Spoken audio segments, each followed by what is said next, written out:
अस्सलाम वालेकुम फ्रेंड्स, मैं हूं सलीम रज़ा, सलीम वीलॉग की तरफ से।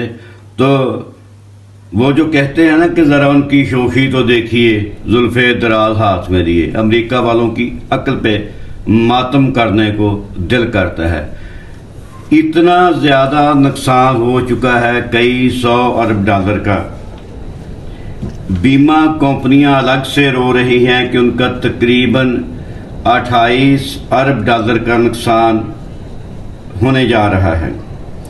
ट्रंप ने अपनी बेगम के साथ कैलिफोर्निया के मुतासरा इलाकों का दौरा किया है और सोचें ज़रा कि वहाँ पर कैलिफोर्निया यानी लॉस एंजल्स के अंदर जो उनके डांस क्लब थे, जो उनके नाइट क्लब थे, जो उनके कैसीनो से यानी जुए के अड्डे, उनको आज सरे नौ बहाल करने के लिए अमेरिका में फंड रेजिंग शुरू हो गई है।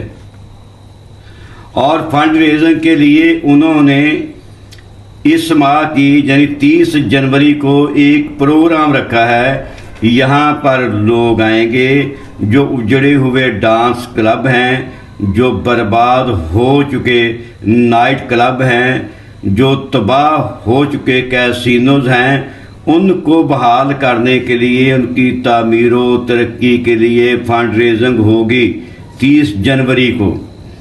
और उसमें मुल्क के 28 फनकार हिस्सा ले रहे हैं जो अपने जो है फन उसका मुजाहरा करेंगे, लोगों से दार वसूल करने के साथ साथ उनसे फंड भी लेंगे ताकि उन चीज़ों को, क्लबों को असर नौ बहाल किया जा सके।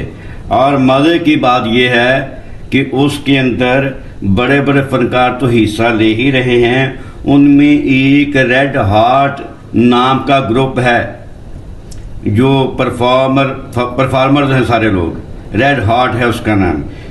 तो वो मेल ग्रुप है, उसमें कोई फीमेल नहीं। कहने को और बताने को दिल तो नहीं करता, लेकिन वो सब लोग कपड़े उतार कर अपना वहाँ पर प्रोग्राम करते हैं। और 30 जनवरी को भी वो यही काम करेंगे कि मुकम्मल तौर पर बरहना होकर लोगों के सामने अपने फ़न का मुजाहरा करेंगे, फंड रेजिंग होगी और उजड़े हुए क्लबों को दोबारा आबाद करने की कोशिश की जाएगी। दोस्तों, अगली मुलाकात तक के लिए अल्लाह हाफ़िज़।